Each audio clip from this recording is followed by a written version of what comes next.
북한이요, 오늘 또 발사체를 쐈습니다. 요새 북한은 냉탕과 온탕을 오가며 연일 문재인 정부를 압박하고 있습니다. 때문에 불과 나흘 전 청와대가 했던 이 브리핑이 무색해지고 말았습니다. 북한 김정은 국무위원장이 문재인 대통령에게 어제 친서를 보내왔습니다. 김 위원장은 남녘 동포들의 소중한 건강이 지켜지기를 빌겠습니다는 말도 했습니다. 문재인 대통령의 건강을 걱정하며 마음뿐일 수밖에 없는 상황에 안타깝다는 심정을 표했습니다. 머쓱한 상황은 앞서 3.1절 기념사에서 문재인 대통령이 북한과의 보건 협력을 강조한 바로 다음 날 북한이 초대형 방사포를 발사하면서 시작됐죠. 이후 북한이 발사체 도발에 이은 막말 그리고 위로의 친서에 이어 또다시 발사체 도발을 감행하는 롤러코스터를 타는 동안 주무부처인 통일부는 이런 입장을 보여왔습니다. 북한과도 보건 분야의 공동 협력을 바랍니다.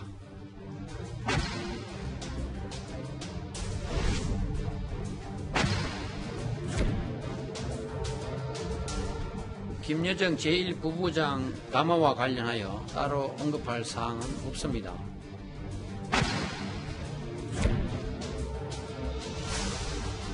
친서는 우리 국민에 대한 위로 차원으로 둘 간의 관계를 연결시킬 필요는 없다고 봅니다.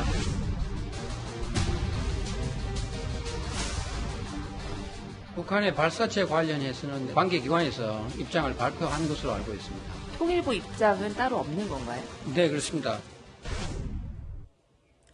청와대는 지난 2일 도발에는 강한 우려를 표명한다고 발표했지만 김여정의 막말 담화를 의식해서인지 오늘 회의에서는 우려 표현마저도 빠졌습니다. 김정은의 친서를 받고 바로 답장을 보냈던 문 대통령은 북한의 도발에 대해서는 여전히 오늘도 침묵하고 있습니다. 조국 백서 필자로 금태섭 의원에게 도전장을 냈던 김남국 변호사. 논란 끝에 민주당은 지역을 바꿔서요. 김 변호사를 경기 안산 단원 을에 전략 공천했습니다.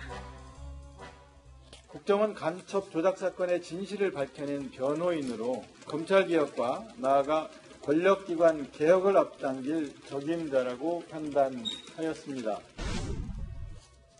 김 변호사를 공천하면서 검찰 및 권력기관 개혁을 강조한 민주당. 하지만 김 변호사는 초반에 정치를 하는 이유에 대해서 조국 대전 프레임 대신 민생을 강조한 바 있습니다.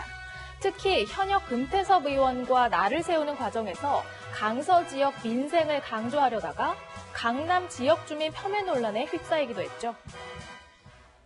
왜 강서갑에 도전장을 내셨습니까? 강서 주민들, 강남 3구의 주민들보다 훨씬 더 뛰어나신 분들이고 수준이 네. 높습니다. 네. 그런데 지역적으로 이렇게 약간 강서 쪽에 이렇게 뒤쳐져 있다 보니까 지역 발전이라든가 이런 부분에 있어서 많은 아쉬움이 남아있는 그런 상황이고요.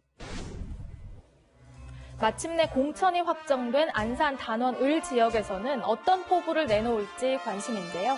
이곳에서 김 변호사는 미래통합당 3선의 박순자 의원과 맞붙게 됐습니다. 수술복을 입은 안철수 국민의당 대표가요, 대구에서 화상으로 회의를 주재하고 있습니다.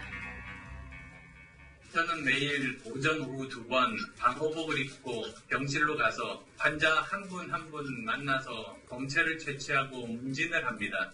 열은 있는지, 기침이나 다리는 어제보다 좋아졌는지, 숨쉬기는 괜찮으신지, 가슴이 답답하거나 통증은 없는지, 근육통은 어떠신지 등 묻고 코로나19가 극성이지만 국민들은 외신이 칭찬할 정도의 높은 시민의식을 보여주고 있어서 극복할 것을 믿는다 이렇게 말했는데요. 안 대표는 환자들과 만나며 들은 안타까운 사연도 공개했습니다. 가슴이 너무너무 답답하다고 했습니다. 선생님, 그게 아니라 어제 제 남편이 죽었어요. 같은 병에 걸린 후 서로 다른 병원에 입원했는데 어제 죽었다는 연락을 받았어요.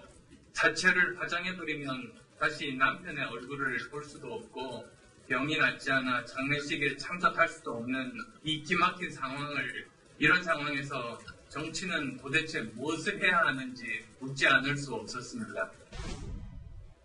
안철수 대표는 국가의 실력은 정권의 실력에서 나타난다면서 이 시점에도 나라가 둘로 나뉘어 싸워야 하냐며 여야를 싸잡아 비판하기도 했는데요. 지난주 1% 후반대였던 국민의당 지지율은 4%대로 올랐습니다.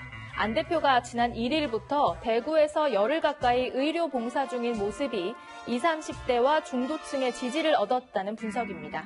지금까지 순간포착이었습니다.